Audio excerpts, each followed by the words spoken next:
Doctor इला मिश्रा, सह आचार्य Hindi, MSJ राजकीय महाविद्यालय भरतपुर। आज मैं एमए हिंदी उत्तरार्ध के विद्यार्थियों को रूप परिवर्तन की दिशाएं भाग 2 के अंतर्गत नवीन रूपों का विकास समझाऊंगी। जहां भाषाओं में प्राचीन रूपों के विनाश का चक्र चलता है, वहां कुछ न कुछ नवीन रूपों के विकास की क्रिया भी अवश्य चला करती है। अतः रूप विकार का जब एक भेद अनुपयोगी रूपों का विनाश है, तब दूसरा भेद उपयोगी नवीन रूपों का विकास भी है। यह विकास भी संज्ञा, सर्वनाम, विशेषण, क्रिया आदि के विविध रूपों में दृष्टिगोचर होता है। जैसे सबसे पहले हम समझेंगे संज्ञा रूपों का विकास। संस्कृत भाषा में पहले संज्ञा रूप दो प्रकार के मिलते थे, अजंत और हलंत। तदनुसार लिंगानुसार इनमें से प्रत्येक के 3-3 भेद हो जाते थे। अजंत पुल्लिंग, अजंत स्त्रीलिंग, अजंत नपुंसकलिंग तथा हलंत पुल्लिंग, हलंत स्त्रीलिंग और हलंत नपुंसकलिंग। इस तरह संज्ञा के मुख्यतया 6 प्रकार के रूप संस्कृत भाषा में प्रचलित थे। हिंदी भाषा में आकर प्रथम तो संपूर्ण संज्ञा शब्द ना तो अजंत रहे और न हलंत, अपितु सभी स्वरांत हो गए। जैसे संस्कृत के राम, कृष्ण, विश्व, बालक आदि तो स्वरांत हैं ही, क्योंकि भले ही हिंदी में इनको व्यंजनांत अर्थात हलंत की तरह बोला जाता है, जैसे राम, कृष्ण, विश्व, बालक आदि, किंतु लिखने में सर्वत्र स्वरांत ही लिखे जाते हैं। इतना ही नहीं, जगत, भगवन, श्रीमन आदि हलंत शब्दों को भी स्वरांत ही बना लिया गया है, जैसे जगत, भगवान, श्रीमान आदि। इस प्रकार थोड़े से तत्सम शब्दों को छोड़कर शेष सभी हलंत शब्दों का विकास हिंदी में स्वरांत के रूप में हो रहा है। संस्कृत के संज्ञा रूप बनाने में पहले विभक्तियों का प्रयोग होता था और वे विभक्तियां संज्ञा शब्द के साथ जुड़कर संज्ञा पद बनाया करती थी।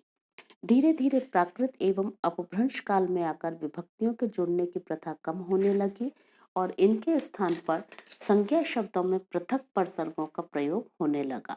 परंतु हिंदी भाषा में आकर विभक्तियों का स्थान पूर्णतया परसर्गों ने ले लिया और परसर्गों के द्वारा ही कारकों का बोध होने लगा। जैसे कर्ता कारक में संस्कृत में बोला जाता है रामः, किंतु हिंदी में कहा जाता है रामने। कर्म कारक में संस्कृत में कहा जाता है रामम, हिंदी में कहा जाता है राम को। करण कारक में संस्कृत में कहा जाता है रामेण, हिंदी में कहा जाता है राम के द्वारा अथवा राम से। संस्कृत में संप्रदान कारक में बोला जाता है रामाय और हिंदी में कहा जाता है राम के लिए या राम को आदि।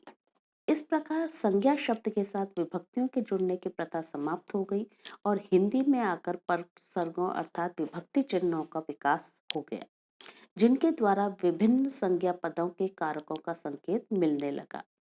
इतना ही नहीं, पहले संस्कृत में प्रायः संज्ञा पद बनाने के लिए किसी न किसी विभक्ति चिन्ह का अवश्य ही प्रयोग होता था। यदि कहीं कोई विभक्ति चिन्ह नहीं दिखाई देता था, तो वह विभक्ति का आगम मानकर फिर उसका लोप मान लिया जाता था। इस दृष्टि से संस्कृत के सभी संज्ञा पद विकारी हुआ करते थे, किंतु हिंदी में 2 प्रकार के संज्ञा पदों का विकास हुआ, विकारी और अविकारी। अविकारी संज्ञा पद हिंदी में वे कहलाते हैं जिनके साथ किसी भी परसर्ग का प्रयोग नहीं होता और जिनका मूल रूप जैसे का तैसा बना रहता है।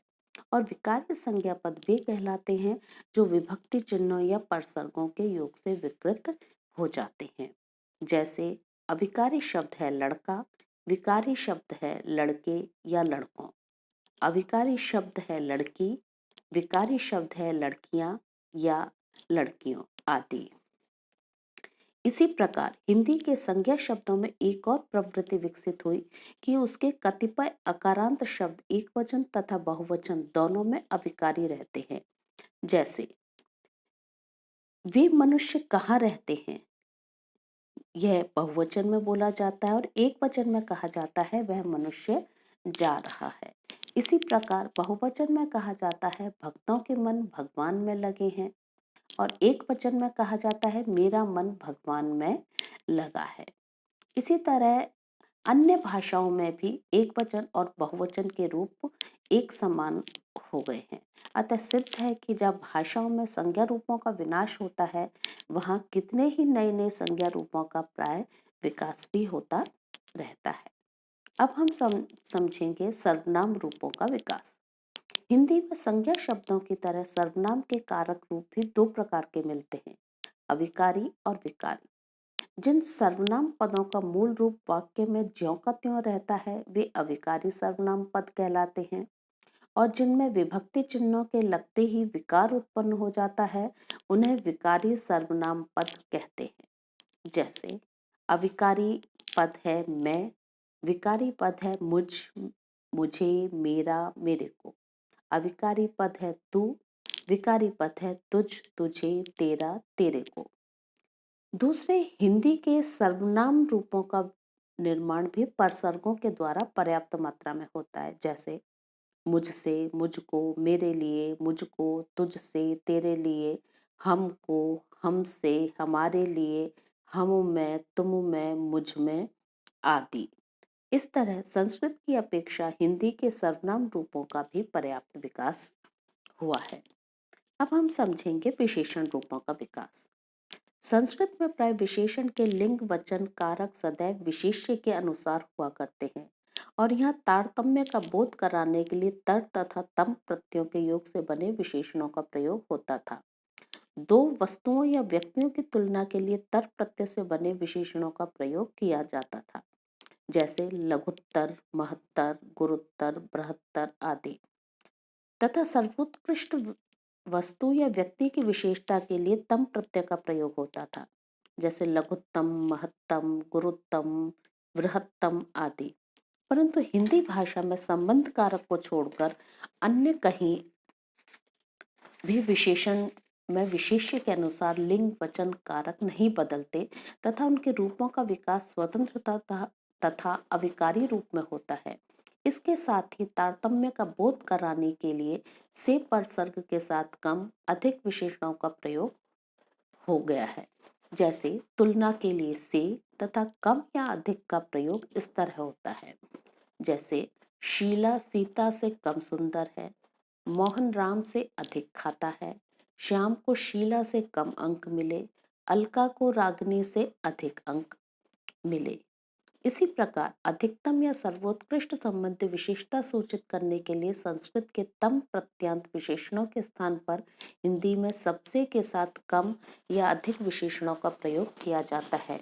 यह भी हिंदी का विशेषण संबंधी नूतन विकास है।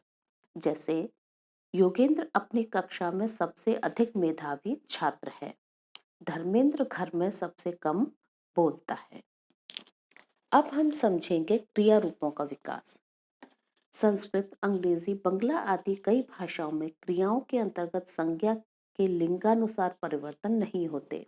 वहाँ पुल्लिंग तथा स्त्रीलिंग में एक ही तरह की क्रिया का प्रयोग होता है। जैसे संस्कृत मोहन मोहनः गच्छति पुल्लिंग में बोला जाता है, सीता गच्छति स्त्रीलिंग में बोला जाता है।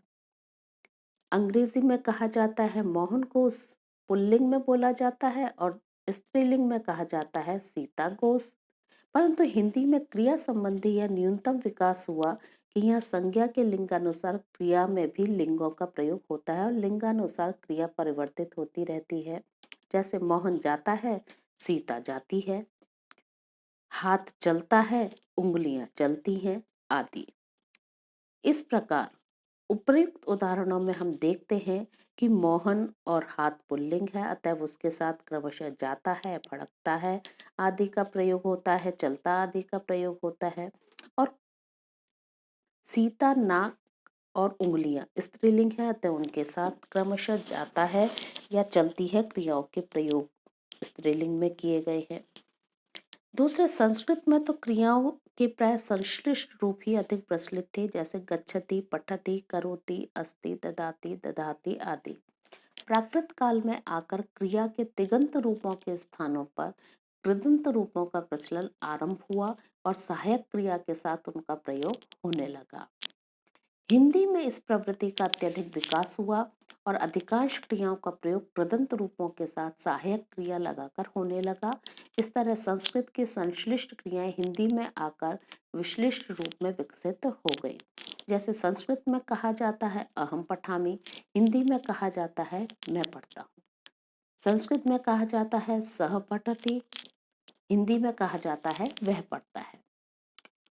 इस प्रकार उपर्युक्त उदाहरणों में संस्कृत की पठामी और पठती क्रियाएं संश्लिष्ट हैं क्योंकि वे संयोगावस्था में हैं, जबकि हिंदी में पढ़ता हूँ और पढ़ती हूँ क्रियाएं विश्लिष्ट हो गई हैं क्योंकि इनमें पढ़ना कृदंत रूप है और है सहायक क्रिया का प्रयोग हुआ है।